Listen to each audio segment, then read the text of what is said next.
Ensuite, j'ai eu la chance, grâce aux éditions La Talente, de pouvoir découvrir une de leurs récentes parutions. Ce texte, c'est La dernière tentation de Judas de Philippe Battaglia. Et ce livre, c'est quelque chose. Si tu me suis sur Instagram, tu as vu que je t'en ai brièvement parlé dans un réel et je vais reprendre vite fait ce que je t'avais dit. Dedans, il a fallu que j'apprivoise ce texte. Parce que d'entrée de jeu, j'ai été un petit peu sceptique. Il a une construction qui est très singulière, mais on va y revenir, parce que finalement j'ai beaucoup aimé ça. Au début, je te dis, j'ai été un peu sceptique, je comprenais pas vraiment où on allait. Et autant je suis sensible au fait qu'on bouscule les choses, au fait qu'on remette en question. Je trouve d'ailleurs que la remise en question, elle est primordiale sur plein de points. Autant, moi, quand il est question de juste choquer pour choquer ou brusquer, oui, juste pour brusquer, vraiment, je comprends pas ça. Et là, j'ai eu un peu peur au début qu'on soit dans ce rapport-là, et en fait, pas du tout. Oui, Philippe Battaglia, il casse les codes, oui, il bouscule. Et moi, au final, j'ai beaucoup aimé cette proposition que j'ai trouvée vraiment plus subtile que ce que je ne pensais de prime abord. Et pour moi, la force du texte, c'est que j'ai presque pas eu le temps de me dire « oulala, où est-ce qu'on va ?» Pente glissante, un peu, qu'en fait, Philippe Battaglia m'avait embarqué avec lui. Et ça, vraiment, il nous entraîne, je trouve, très rapidement et très facilement dans son intrigue.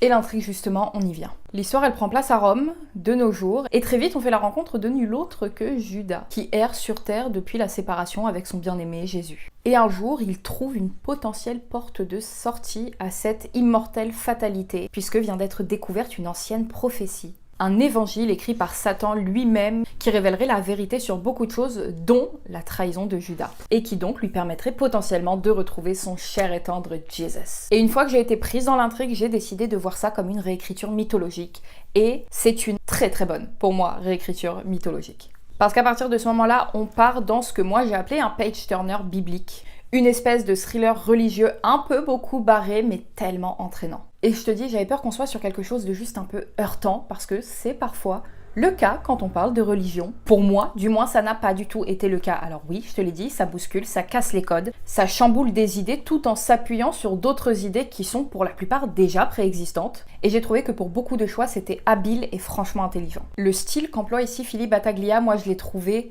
assez abrupt. Quand j'avais vu le pitch de l'éditeur, il était question de quelque chose de punk, c'est tout à fait le cas. Et ça fonctionne tellement bien, je me suis surprise à sourire plusieurs fois. On parlait du style et là aussi c'est foisonnant. On sent que l'auteur, il déborde d'idées. Si tu aimes l'action, là, il y en a, on ne s'ennuie pas. Ça part dans tous les sens et à la fin, ça arrive à se rejoindre et ça a du sens. Et c'est ça que j'ai trouvé vraiment habile parce que à quelques moments du texte, bien que je prenais beaucoup de plaisir, vraiment, le plaisir y était. Ça partait vraiment un peu dans tous les sens et je me disais, oula, pour moi, personnellement, c'est peut-être un poil too much parce que je crois que je suis un peu en train de me paumer. J'ai beaucoup aimé le découpage et le morcellement du texte que je trouve hyper efficace. On a des citations au début de chapitre de différents horizons, mais quand je te dis différents horizons, c'est qu'on part de livres sacrés pour citer Terry Pratchett ou encore Rick et Morty. On voit ce qui se passe en parallèle de l'intrigue principale, à des moments on suit plusieurs personnages à des endroits différents, on a des bribes de ce qui est en train de se passer sur la planète pendant le déroulement de notre intrigue. Et il y a toute une partie à la fin où il y a des espèces de coupures de presse et de journaux qui nous sont balancés, qui sont hyper justes. Vraiment, je te dis, j'ai souri à plusieurs moments.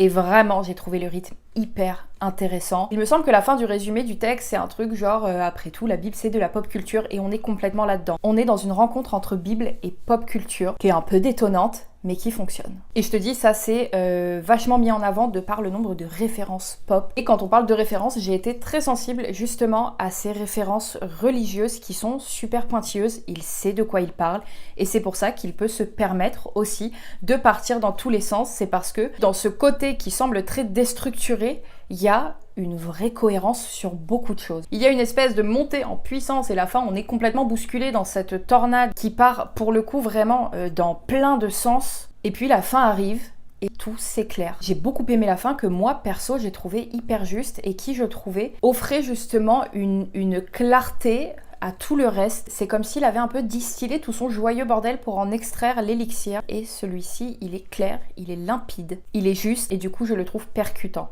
Il y a beaucoup de sujets de société en plus qui nous sont balancés. On sent que c'est un texte qui est engagé sur beaucoup de choses. Par exemple, j'ai adoré le personnage qui au début fait partie de ceux qui m'ont un peu bousculé, de Marie de Magdala, que je trouve mais vraiment super juste. Je te dis, il y a beaucoup d'idées, peut-être un poil trop pour moi, mais en même temps je pense que ça se veut un peu bordélique. Ça permet de mettre d'autant plus en lumière la clarté de la fin du texte. Enfin bref, je pense que tu l'as compris, j'ai adoré me confronter à cette lecture, à cet ovni. Et en tout cas, je suivrai l'actualité de Philippe Battaglia parce que je suis bien curieuse de lire autre chose de lui.